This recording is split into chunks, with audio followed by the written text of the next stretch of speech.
दोस्तों हमारा देश हिंदू बहुल संख्यक देश है। हमारे देश में हिंदू की जनसंख्या लगभग 80% है, लेकिन फिर भी हिंदुओं की भावनाओं के साथ हमेशा खिलवाड़ किया जाता है। इसी बीच बिहार के सीएम नीतीश कुमार पटना के डीएम और एसएसपी के ऊपर एफआईआर दर्ज होगी। क्यों और क्या है इसका कारण आगे जानेंगे, लेकिन आप भी जानते हैं कि आस्था का अपमान करना कहाँ तक उचित है, आस्था और विश्वास का मजाक करना कितना सही है।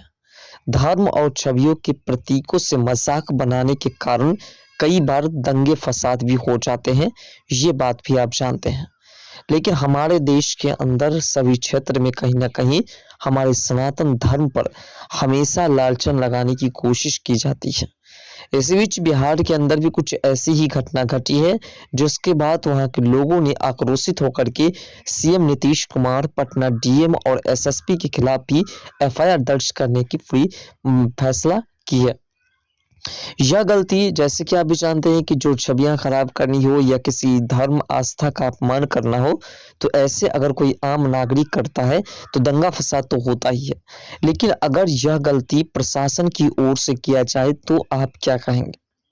दरअसल पटना में रावण दहन के दौरान एक विवाद उत्पन्न हुआ है, जिसमें पटना हाई कोर्ट के वकील सुशील रंजन सिन्हा ने आरोप लगाया है कि प्रशासन ने धार्मिक परंपरा के निर्वहन में लापरवाही बरती। उन्होंने कहा कि इस लापरवाही से करोड़ों लोगों की धार्मिक भावनाओं को ठेस पहुंची है। यह घटना तब हुई जब रावण दहन कार्यक्रम के दौरान निमंत्रण पत्रों को फाड़ करके जमीन पर फेंका गया, जिससे प्रभु श्री राम और माता सीता की छवि को अपमानित किया गया। वकील सुशील रंजन सिन्हा ने CM Nitish, Patna DM doctor Chandrashekhar और एसएसपी राशिद मिश्रा पर प्राथमिकी दर्ज करने की मांग की है। उन्होंने कहा कि इस तरह की लापरवाही से धार्मिक आस्था को चोट पहुंचती है और इसे गंभीरता से लिया जाना चाहिए। बता दें, रावण दहन कार्यक्रम गांधी मैदान में आयोजित किया गया था, जिसमें बिहार के मुख्यमंत्री नीतीश कुमार और अन्य गणमान्य व्यक्तियों ने भाग लिया। कार्यक्रम के दौरान निमंत्रण पत्रों को फाड़ने और उन्हें पैरों तले कुचलने की घटना ने उपस्थिति लोगों में आक्रोश पैदा कर दिया। निमंत्रण पत्र पर राम दरबार की छवि अंकित थी, जिसे फाड़कर फेंका जा रहा था और लोगों के पैरों तल वह आ रहा था। अधिवक्ता ने इसे पूरी तरह से प्रशासनिक लापरवाही बताया, जिससे कि धार्मिक भावनाओं का अपमान हुआ है। रावण दहन के समय मुख्यमंत्री नीतीश के हाथ से तीर कमान गिर गए।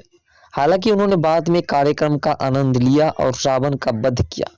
यह घटना भी चर्चा का विषय बनी हुई है कि आखिर जिन्होंने कहीं ना कहीं आमंत्रण पत्र जिस पर राम और सीता की तस्वीरें थी, हमारे प्रभु श्री राम और सीता माता की तस्वीरें बनी हुई थी, उन सभी आमंत्रण पत्र को वहीं पर फाड़ के फेंका जा रहा था, जिससे हमारे सनातन धर्म की संस्कृति का अपमान हो रहा था। इस बीच नीतीश कुमार जब तीर चलाए रावण के ऊपर, तो पहले ही तीर उसके हाथ से गिर गया। कुल मिलाकर के ये भी हमारे सनातन संस्कृति के अपमान का एक रूप जो है नीतीश कुमार जी के हाथों से दिखाई दिया। कहीं ना कहीं नीतीश कुमार जी की इस गलती का जो है एहसास उसी समय से होना शुरू हो गया। फिलहाल ऐसी घटनाएं देश के तमाम क्षेत्र में अक्सर घटते रहते हैं, जिस पर किसी प्रकार की प्रशासनिक कार्रवाई नहीं होती है। और आज बिहार के अंदर ऐसी घटना घटी जिसमें प्रशासनिक कोई सहयोग नहीं मिला। तो इससे एक बात स्पष्ट है कि सनातन संस्कृति के जितने भी रक्षक हैं, उन सभी को जागरूक होना पड़ेगा और इसकी जवाब जो है हमारे बिहार, हमारे देश के तमाम प्रशासनों को भी देना होगा, ताकि कि वो भी हमारे सनातन संस्कृति की रक्षा में अपनी पूरी भूमिका निभा सके। और ऐसे जो भी प्रशासन है उसमें भी सनातन संस्कृति से लोग गए रहते हैं, तो उन्हें भी जो इन बातों का विशेष ध्यान रखना चाहिए, ताकि हमारे धर्म का अपमान इस प्रकार से नहीं किया जा सके।